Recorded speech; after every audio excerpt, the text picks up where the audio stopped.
나에게 주어진 하루를 열심히 살아오신 여러분, 그리고 그 가운데 고난주간 두 번째 날 이 기도회에 참석하신 여러분을 주님의 이름으로 환영합니다.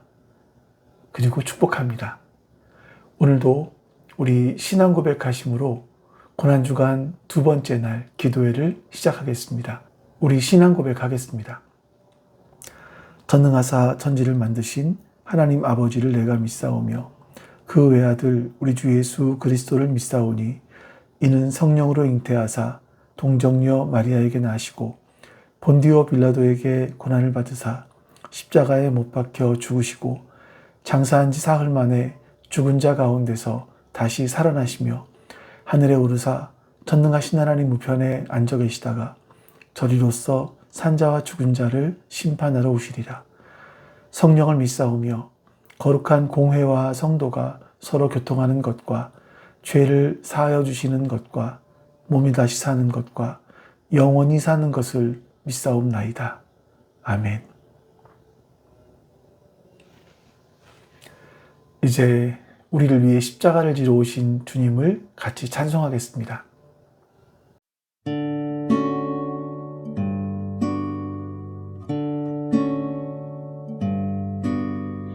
예수 나를 위하여 십자가를 질 때 세상 죄를 지시고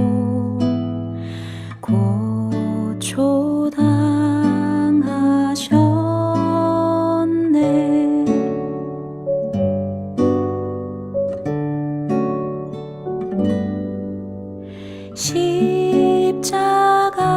십자가를 지심은 무슨 죄가 있나.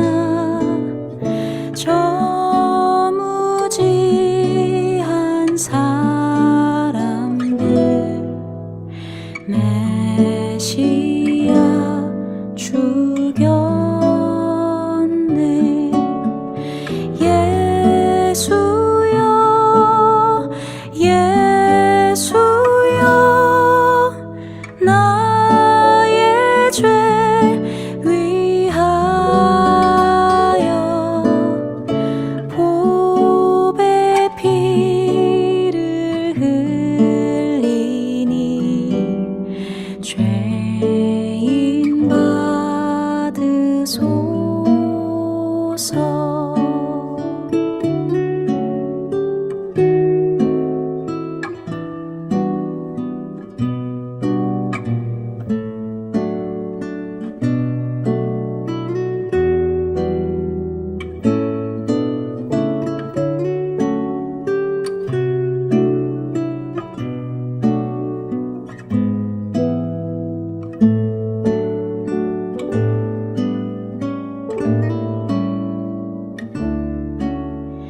피와 같이 붉은 죄 없는 이가 없네. 십자가의 공로로 눈과 같이 되네. 예수여 예수여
예수 나를 위하여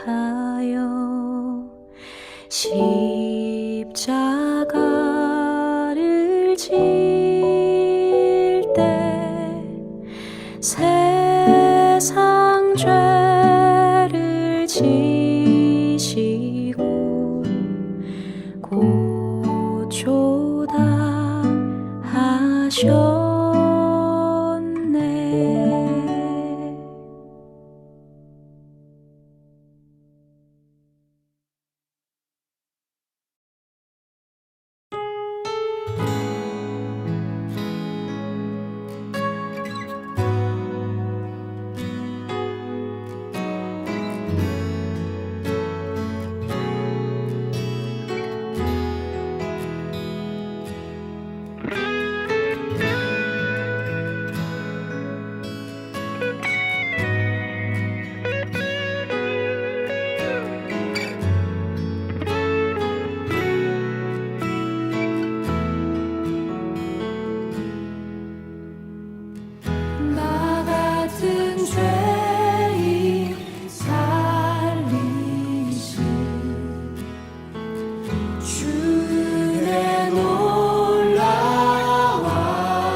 오늘도 옆에 기도 제목을 보시면서 우리 오늘 예배를 위해서 또 우리 기도하는 우리 자신들을 위해서 같이 하나님 앞에 기도하겠습니다. 기도합니다.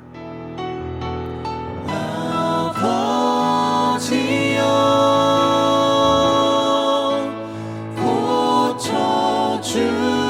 고쳐주소서.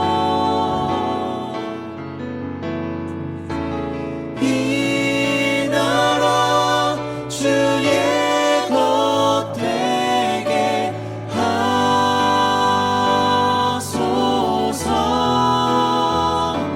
주 하나님 간절히 기도하오니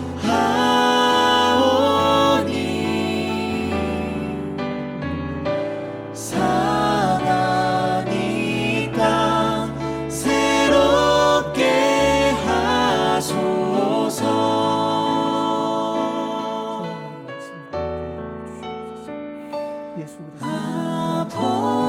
아버지여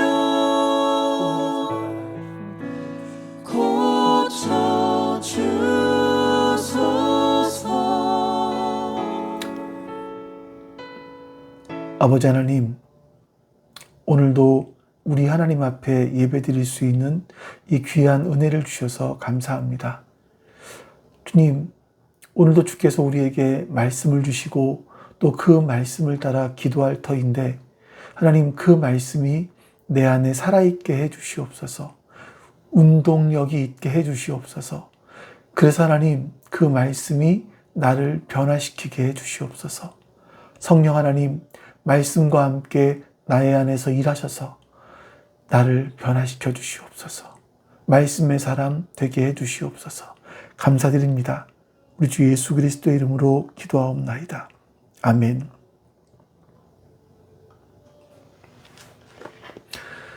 오늘 여러분과 함께 읽을 말씀은 마태복음 28장 1절에서 20절까지입니다. 마태복음 28장 1절에서 20절 말씀. 좀 길죠? 제가 봉독하겠습니다. 안식일이 지나고 이레의 첫날 동틀 무렵에 막달라 마리아와 다른 마리아가 무덤을 보러 갔다. 그런데 갑자기 큰 지진이 일어났다. 주님의 한 천사가 하늘에서 내려와 무덤에 다가와서 그 돌을 굴려내고 그 돌 위에 앉았다. 그 천사의 모습은 번개와 같았고 그의 옷은 눈과 같이 희었다. 지키던 사람들은 천사를 보고 두려워서 떨었고 죽은 사람처럼 되었다. 천사가 여자들에게 말하였다. 두려워하지 말아라. 나는 너희가 십자가에 달리신 예수를 찾는 줄 안다. 그는 여기에 계시지 않다. 그가 말씀하신 대로 그는 살아나셨다. 와서 그가 누워 계시던 곳을 보아라. 그리고 빨리 가서 자들에게 전하기를 그는 죽은 사람들 가운데서 살아나셔서 그들보다 먼저 갈릴리로 가시니 그들은 거기서 그를 뵙게 될 것이라고 하여라. 이것이 내가 너희에게 하는 말이다. 여자들은 무서움과 큰 기쁨이 엇갈려서 급히 무덤을 떠나 이 소식을 그의 제자들에게 전하려고 달려갔다. 그런데 갑자기 예수께서 여자들과 마주쳐서 평안하냐 하고 말씀하셨다. 여자들은 다가가서 그의 발을 붙잡고 그에게 절을 하였다. 그때에 예수께서 그 여자들에게 말씀하셨다. 무서워하지 말아라. 가서 나의 형제들에게 갈릴리로 가라고 전하여라. 그러면 거기에서 그들이 나를 만날 것이다. 여자들이 가는데 경비병 가운데 몇 사람이 성 안으로 들어가서 일어난 일을 모두 대제사장들에게 보고하였다. 대제사장들은 장로들과 함께 모여 의논한 끝에 병사들에게 은돈을 많이 집어주고 말하였다. 예수의 제자들이 밤중에 와서 우리가 잠든 사이에 시체를 훔쳐갔다 하고 말하여라. 이 소문이 총독의 귀에 들어가게 되더라도 우리가 잘 말해서 너희에게 아무 해가 미치지 않게 해주겠다. 그들은 돈을 받고서 시키는 대로 하였다. 그리고 이 말이 오늘날까지 유대인들 사이에 널리 퍼져 있다. 11 제자가 갈릴리로 가서 예수께서 일러주신 산에 이르렀다. 그들은 예수를 뵙고 절을 하였다. 그러나 의심하는 사람들도 있었다. 예수께서 다가와서 그들에게 말씀하셨다. 나는 하늘과 땅의 모든 권세를 받았다. 그러므로 너희는 가서 모든 민족을 제자로 삼아서 아버지와 아들과 성령의 이름으로 세례를 주고 내가 너희에게 명령한 모든 것을 그들에게 가르쳐 지키게 하여라. 보아라, 내가 세상 끝날까지 항상 너희와 함께 있을 것이다. 아멘. 여러분, 오늘은 여러분에게 이런 질문으로 말씀을 한번 시작해 보고 싶습니다. 여러분에게 부활절은 어떤 날인가요? 여러분은 올 연초부터 올해 부활절은 며칠이구나, 이거를 미리 알고 계셨습니까? 아니면 교회 광고를 듣고 나서야 그때가 부활절이구나, 이런 생각을 하시게 됐습니까? 어떤 분들은 다 지나면서 부활절이 그 주였어? 하는 그렇게 생각하는 분들도 계시겠죠. 이게 참 이상한 일입니다. 사실 크리스마스는요, 예수님의 탄생하신 날과는 별로 관계가 없습니다. 그러니까 로마 제국이 그 태양신을 섬기는 절기, 그 절기 위에 성탄절을 덮어 씌운 거죠. 그러니까 예수님이 크리스마스에 태어나셨을 확률은 365분의 1 정도밖에 되지 않습니다. 그럼에도 크리스마스는 온 세상이 들썩거립니다. 산타가 등장을 하고 루돌프가 나오고 백화점이 막 대박을 터뜨리고, 이런 건 크리스천이든 크리스천이 아니든 다 압니다. 하지만 여러분, 부활절은요, 6월절 바로 앞두고 있었기 때문에 명확한 역사적인 타임라인 위에서 일어난 일입니다. 실제 사건이죠. 그래서 우리가 예수님께서 언제 돌아가시고 언제 부활하셨는지는 사실 어느 정도 추정이 가능합니다. 이건 분명한 역사적인 팩트라는 그런 말인 겁니다. 자, 그런데 이 부활절이 우리 그리스도인들에게조차 별로 의미가 없다? 그렇게 의미 있게 지켜지지 않는다? 그 이유가 뭐겠습니까? 그건요, 예수님의 부활이 우리 신앙의 근거를 이루지 못하기 때문이 아닌가 하는 생각이 들어요. 부활하신 예수님이 오늘 나의 삶에, 지금 현재 나의 삶에 어떤 분인지 실감하지 못하는 겁니다. 자, 오늘 마태복음 28장은요, 바로 이 부활이 어떻게 우리 신앙의 기초가 되는지, 바로 이런 부분들을 자세히 보여주고 있습니다.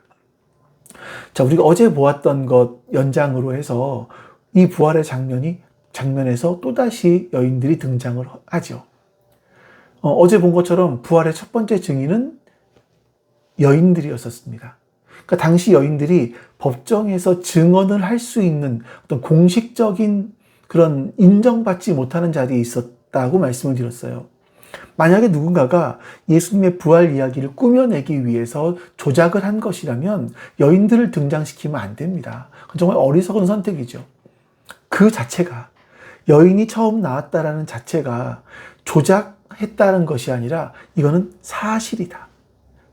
이거는 팩트라고 하는 아주 강력한 증거라고 할 수 있을 겁니다. 어저께 말씀드렸던 부분들인데 기억하시죠? 자, 그런데 오늘은요, 한 부분을 더 들어가 보려고 합니다. 왜 예수님은 이 여인들에게 먼저 나타나셨을까 하는 거예요. 어저께도 잠깐 그들은 예수님의 사랑을 먼저 입었고 그들은 예수님을 사랑했기 때문이다 라고 말씀을 드렸는데, 조금 더 구체적으로 말씀을 드려볼게요. 마태복음 27장 55절 말씀을 좀 보겠습니다. 거기에는 많은 여자들이 멀찍이 지켜보고 있었는데 그들은 예수께 시중을 들면서 갈릴리에서 따라온 사람이었다. 자, 마태복음의 기록에 보시면 예수님이 십자가에 달려 돌아가시던 그 살벌한 그 자리, 거기에 남자 제자들의 모습은 언급하지 않고 있습니다. 그러니까 대부분 다 두려워서 도망갔다는 얘기죠. 요한복음에 보면 요한만큼은 그 자리를 지키고 있었다라고 말씀하고 있긴 하지만, 사실 일반 대부분의 제자들은 다 남자들은 도망을 갔고 여자들만 그 자리를 지키고 있었다라는 겁니다. 우리 상상을 해보면 그 자리가 얼마나 살벌한 자리였겠습니까? 예수 운동을 하던 그 주모자가 붙잡혔어요. 그리고 막 채찍을 맞아서 온몸이 다 찢기고 피투성이가 되었습니다. 그리고 십자가에 못 박히고 있는 그 자리. 그 근처에 있다라는 건 정말 위험한 일이거든요. 같은 일당이라고 하면 자신의 목숨도 위험할 수 있는 그런 자리인 거예요. 그래서 남자들은 다 도망갔습니다. 이해가 되죠. 근데 여인들은 남아 있었다라고 말씀하고 있어요. 자, 왜 그랬을까요? 어제도 잠깐 말씀드린 그 막달라 마리아, 7귀신이 들려서 아주 거기에 시달리던 사람입니다. 그 사람의 인격이 무너졌고요. 인간으로서 인간이 처할 수 있는 최악의 상황 가운데 빠져 있었던 사람. 근데 그 사람을 예수님이 고쳐주시고 인간답게 대우해 주셨습니다. 그러니 그분이 고난당하고 계시는데 차라리 내가 함께 그분과 죽을지언정 그 자리를 떠날 수가 없었던 거죠. 27장 61절에 보면 더 처절한 장면이 나오는데 예수님이 무덤에 묻히시고 돌문이 닫히는 그 순간을 이렇게 기록합니다. 거기 무덤 맞은편에는 막달라 마리아와 다른 마리아가 앉아 있었다. 여러분, 좀 이 장면이 상상이 되십니까? 그 가슴이 미어지는 고통 속에서 그냥 아무것도 할 수 있는 게 없는 거예요. 너무나 무기력하게 그 자리에 앉아있는 2명의 여인. 그리고 이 여인들은 안식일이 끝나자마자 다시 무덤으로 달려갑니다. 여러분, 이 여인들이 부활하신 예수님을 만나게 된 가장 큰 이유는, 단 하나의 이유는 이겁니다. 그들이 예수님을 사랑했기 때문이에요. 그러니까 잘 생각을 해보세요. 이 여인들이 신학적인 이해가 있었습니까? 부활을 믿었습니까? 아니죠.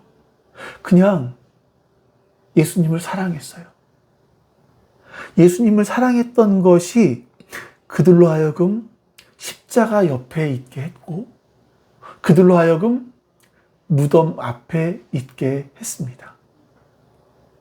여러분, 세상이 교회를 조롱해요. 예수 그리스도를 조롱합니다. 그래서 예수를 믿는 것이 내가 직장 생활하면서 아무런 유익이 없는 것처럼 보이고 오히려 손해를 감수해야 되는 것처럼 보일 때가 있습니다. 그럼에도 불구하고 그 주님을 사랑해서 그 자리를 도망가지 않고 묵묵히 거기서 견뎌낼 때 부활하신 예수님은 비로소 우리의 삶의 실제적인 선물이 되시는 거예요. 예수님의 부활이 단순히 그 신학적인 교리 이런 것이 아니라 살아있는 현실이 되는 것은 내가 바로 그 자리에 있기 때문입니다.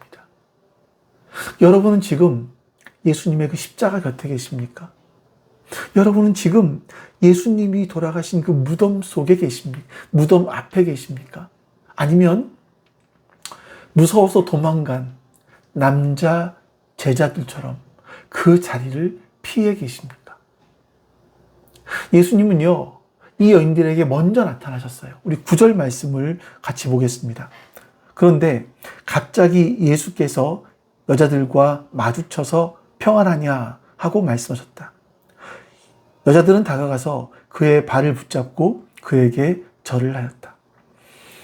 여러분, 예수님이 인사하시는 방식이 너무 인상적이지 않습니까? 그러니까 그 당시의 문학적인 것을 본다면 부활하신 분이라면, 신이라면, 하나님이라면 아주 장엄한 빛 가운데 천사들을 대동하고 쫙 멋있게 나타나야만 할 것 같아요. 근데 예수님은 그냥 너무나 평범하게 나타나서 안녕 하시는 거예요. 이게 원어로 보면 일상적인 아침 인사 이거기에 가깝거든요. 그냥 예수님의 죽으신 것을 보고 너무나 당황해서 마음이 무너져 있는 여인들 앞에 나타나시면서 그냥 이러시는 거죠. 잘 있었니? 이러신 겁니다. 너무나 인격적인 예수님의 모습이 아닌가요? 이 여인들의 반응이 9절에 보시면 예수님의 발을 붙잡고 절을 했다라고 나오죠. 절을 했다. 그리고 17절에도 이런 말씀이 나옵니다. 그 11 제자에 대한 이야기인데 그들은 예수님을 뵙고 절을 하였다. 그러나 의심하는 사람도 있었다. 그러니까 여기서 9절과 17절에 반복되어 나오는 절했다라는 단어는요, 예배했다라는 단어와 똑같은 단어입니다. 그래서 개역 개정 성경에는 경배했다 이렇게 표현하고 있는 거죠. 여러분, 부활하신 예수님 앞에서 우리가 할 수 있는 유일한 일은요, 사실 예배예요. 예수님이 부활했다라는 게 뭡니까? 그분이 메시아이시라는 것, 하나님의 아들이시라는 것, 하나님이시라는 것, 이거를 완벽하게 증명해내신 거잖아요. 예수님이 우리를 위해 죽으시고 죽으신 것만으로 끝나는 것이 아니라 다시 살아나신 우리의 하나님이시라는 겁니다. 그 하나님 앞에서 우리가 할 수 있는 것들이 예배 말고 뭐가 있겠습니까? 근데 여기 참 놀라운 것이 있어요. 17절 하반절에 보시면 그러나 의심하는 사람들도 있었다라고 말씀하죠. 그들은 지금 예수님과 3년을 동고동락했던 11명의 제자들입니다. 그들은 예수님의 육성을, 예수님의 말씀을 직접 옆에서 들은 사람들이에요. 그리고 부활하신 예수님을 직접 눈으로 보았습니다. 그리고 절을 했어요. 그런데도 의심하는 사람들이 있었다라고 말합니다. 앞에 여인들은 절을 하면서 두려움으로 가득했다, 또 기쁨도 있었지만 두려움으로 가득했다라고 말을 하죠. 그들은요, 무릎을 꿇고 예배는 드렸습니다. 하지만 완전한 예배를 드린 사람은 아무도 없습니다. 근데 예수님은 그 예배를 받으세요. 너 왜 의심하니? 꾸짖지 않으셨습니다. 여러분, 우리가 드리는 예배는 어떻습니까? 우리는 때로 찬양을 하면서 딴 생각을 하고요. 말씀을 들으면서 졸기도 하고요. 마음이 딴 데가 있기도 합니다. 우리의 예배는 사실 늘 불완전해요. 근데 놀라운 건 주님이 바로 그 예배를 받으신다는 거죠. 여인들이 예수님 앞에 엎드려서 발을 붙잡았을 때 그 발에는요, 못자국이 선명히 남아 있었습니다. 성경은 그 장면을 자세히 설명하지는 않지만 우리가 그 예수님의 못자국을 어떻게 그냥 지나칠 수 있겠습니까? 여인들이 붙잡았던 그 발, 나를 위해 십자가에 못 박히신 그 발 앞에 엎드리는 것, 그것이 예배인 겁니다. 우리가 여러분, 예배 드린다는 건 하나님을 다 이해해야만 예배 드리는 건 아니에요. 두려움이 있고요. 의심도 있습니다. 근데 한 가지만 아시면 돼요. 그 주님이 나를 위해서 십자가에 못 박혀서 그 발에 못이 박혀서 돌아가셨다는 것. 그리고 다시 살아나셨다는 것을 알면 됩니다. 그래서 그 못 박힌 발 앞에 내가 가진 걸 모두 쏟아 놓는 것, 그게 바로 참된 예배의 시작인 거예요. 한 가지만 더 말씀을 드리면, 우리가 참된 예배를 드리는 사람들은요, 그들의 삶에는요, 분명한 방향성이 정해집니다. 삶의 방향이 달라져요. 그러니까 오늘 그 본문을 잘 보시면 두 가지의 대조적인 사건들이 나오거든요. 이 부활의 아침에 이 무덤가에는 여인들만 있었던 건 아닙니다. 시신을 지키라고 파견되어 있던 로마의 경비병들도 같이 그 자리에 있었습니다. 그들 역시 땅이 요동을 치고 무덤의 문이 열리는 것을 어쩌면 더 자세히 봤을 거예요. 여인들보다 먼저 봤을 수도 있겠죠. 그리고 그 안에 보니까 어저께 밤에 분명히 안치해 놓았던 예수님의 시신이 없어진 것을 그들이 먼저 확인했을 것 같아요. 똑같이 두려워서 떨었고 또 누군가에게 이 사실을 알려주기 위해서 무덤을 다 떠났습니다. 출발점, 경험, 이 기적은 똑같았는데 결과가 달라요. 여인들은 천사가 알려준 대로 제자들에게 가서 생명의 소식을 전합니다. 그런데 경비병들은요, 이 기득권을 쥔 대제사장들에게 달려가요. 그리고 결국 돈으로 매수가 되어서 우리가 자는 동안에 제자들이 이 시체를 훔쳐갔다라고 거짓 소문을 퍼뜨리게 되죠. 사실 보초가 보초 쓰는 시간에 졸았다, 이거는 군법으로 굉장히 무서운 벌을 받을 수도 있는 것인데, 그들은 권력의 보호와 돈을 선택해서 스스로 거짓말을 하는 도구가 되었습니다. 여러분, 우리는 지금 어떤 방향으로 나아가고 있는지를 생각해 보셔야 돼요. 우리가 주일 예배를 드립니다. 그리고 같이 하나님을 찬양해요.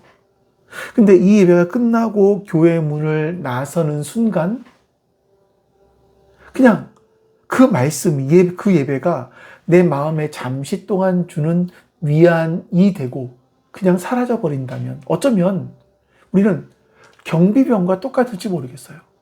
예배는 드렸지만 하나님을 경험하긴 했지만 내 삶에서는 여전히 똑같이 세상 사람들과 같은 방식으로 살아가는 거죠. 부활의 주님을 진짜 예배하는 사람들은, 참되게 예배하는 사람들은요, 비록 손해를 보더라도 주님이 가라고 하시는 방향을 향해서 내 삶의 방향을 바꿀 수 있게 되는 겁니다. 거짓과 타협이 난무하는 이 일상 속에서 묵묵히 정직함, 진리의 길을 걸어갈 수 있는 힘은요, 바로 그 상처 입은 발을 꽉 붙잡고 눈물을 흘렸던 그 예배의 기억에서 흘러나온다는 것을 우리는 기억해야만 합니다. 자, 그런데 예수님은 여인들에게 나타나신 다음에 갈릴리 산으로 제자들을 부르십니다. 왜 하필이면 갈릴리였을까요?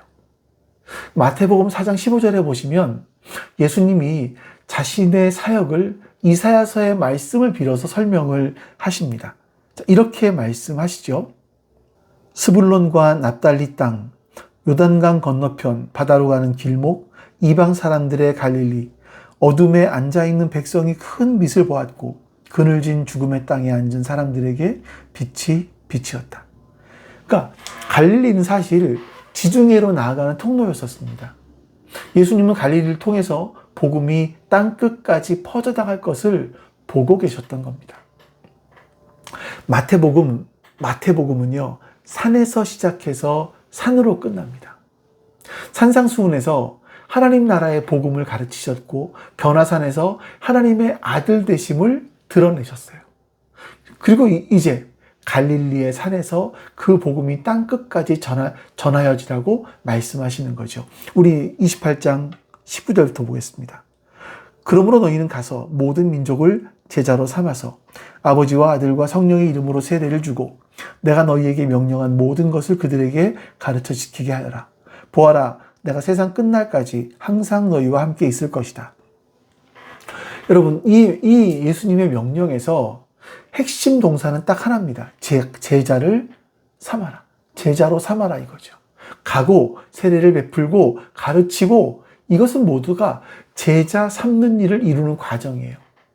그러니까 제자를 삼는다는 것은요, 하나님 나라의 복음을 살아내는 삶을 전수하는 거예요. 그냥 단순하게 전도지 전하는 것, 이것만을 말하는 것이 아닙니다. 근데 여러분, 우리가 주목해야 될 부분이 있습니다. 갈릴리 산에서 이 위대한 사명을 맡기시기 전에 예수님은 이미 무덤가에서 여인들에게 이렇게 말씀하셨습니다. 28장 10절. 그때 예수께서 그 여자들에게 말씀하셨다. 무서워하지 말아라. 가서 나의 형제들에게 갈릴리로 가라고 전하여라. 그러면 거기에서 그들이 나를 만날 것이다. 배신하고 도망친 자들을 이미 예수님은 나의 형제들이라고 말씀하시는 거예요. 그렇게 품어주신 거죠. 그러니까 제자 삼는 일은 내가 완전해진 다음에 하는 일이 아닙니다. 이렇게 자격 없는 자를 먼저 용서해 주시고 형제라 불러주신 그 사랑을 의지해서 나아가는 거예요. 거창한 프로그램이 아닙니다. 내 삶에서 부활하신 예수님을 내가 경험한 것을 이웃들에게 나누는 것. 이게 복음을 전파하는 거죠. 여러분, 마태복음의 처음에는 임마누엘이라는 단어로 시작해요. 이름으로 시작을 합니다. 하나님이 우리와 함께 하신다. 예수님의 이름이잖아요. 자, 그리고 마태복음은 이렇게 끝이 나는 거예요. 내가 세상 끝날까지 항상 너희와 함께 있겠다. 처음부터 끝까지 마태복음은 임마누엘의 이야기인 겁니다. 부활하신 예수님이 우리와 함께 계신다.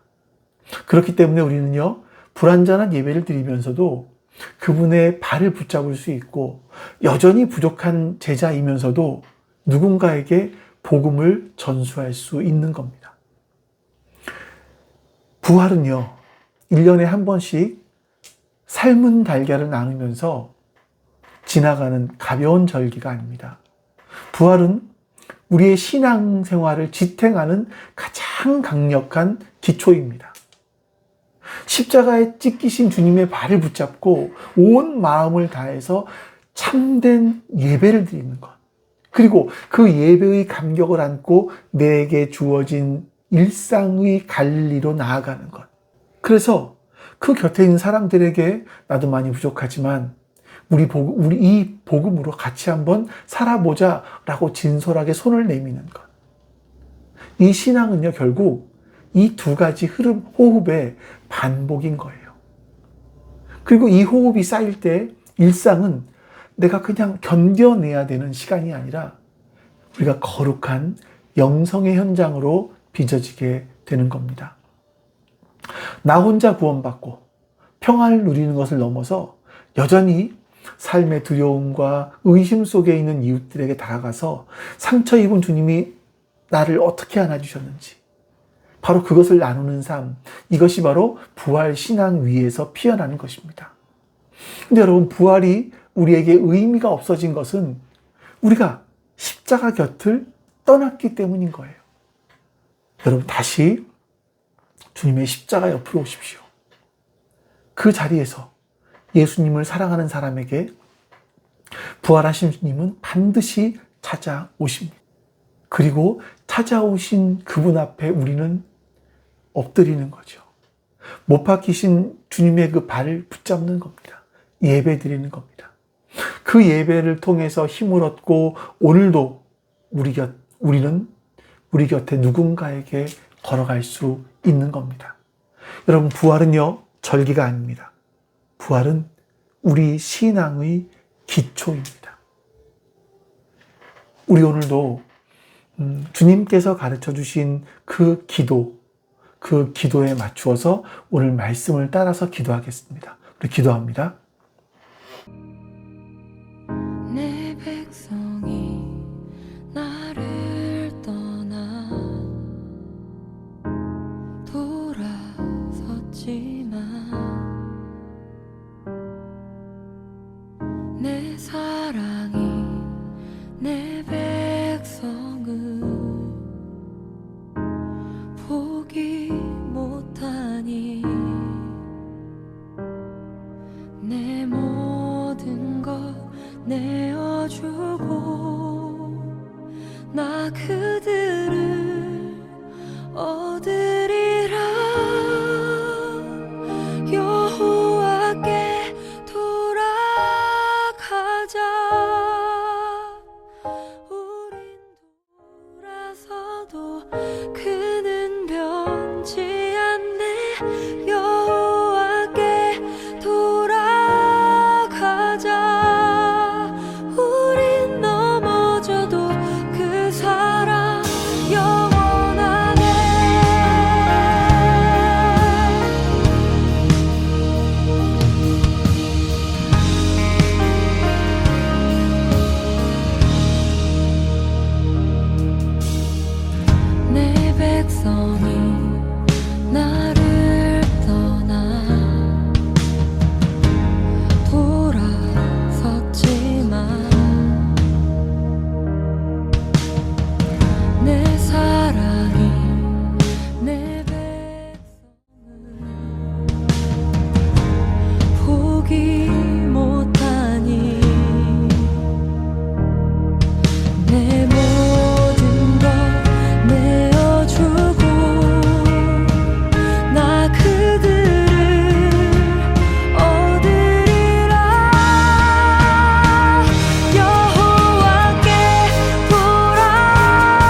주셔서 그 악한 길 떠나리.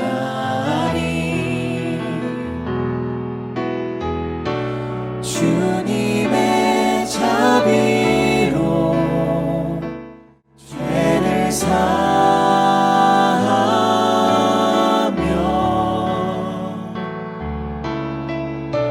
주님의 자비로 임하소서.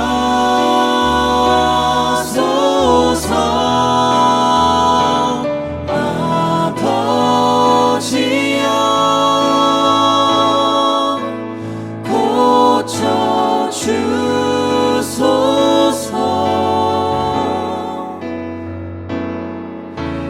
이 나라 주의 것 되게 하소서.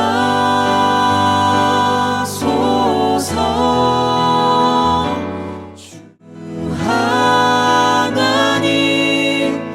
간절히 기도하오니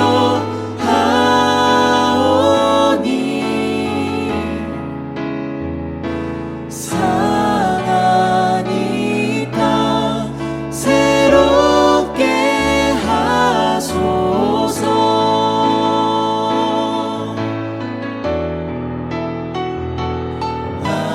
아버지여 고쳐주소서.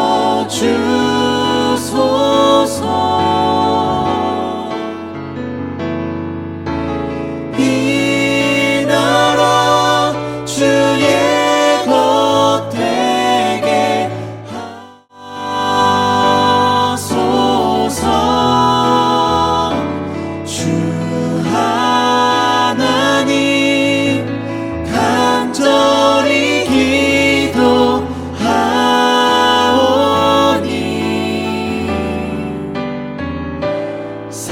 상하니 땅 새롭게 하소서.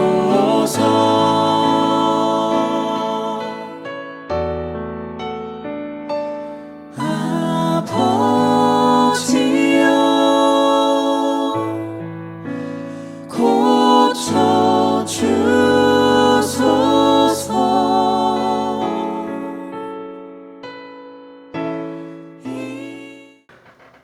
아버지 하나님, 오늘도 우리에게 말씀을 주시니 감사합니다. 예수님께서 부활하신 것이 어떤 한 절기가 아니라 우리의 삶이 되어야 된다는 것을 배웠습니다. 우리의 삶에 어떤 결과가 이루어져야 되는지를 보았습니다. 주님, 오늘 말씀처럼 부활이 하나의 절기가 되지 않게 해주시고 내 삶이 되게 해주시고 내 삶 속에서 주님을 만나고 내가 만난 주님을 이웃들에게 전하는 하나님 그런 신앙의 기초가 되게 해주시옵소서. 주님께서 오늘도 우리 가운데 함께 하시기를 소망합니다. 감사드리며 우리 주 예수 그리스도의 이름으로 기도하옵나이다. 아멘. 하늘에 계신 우리 아버지여, 이름이 거룩히 여김을 받으시오며 나라가 임하시오며 뜻이 하늘에서 이루어진 것 같이 땅에서도 이루어지이다.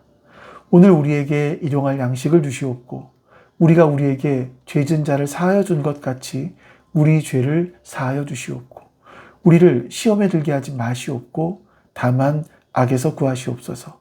나라와 권세와 영광이 아버지께 영원히 있사옵나이다. 아멘.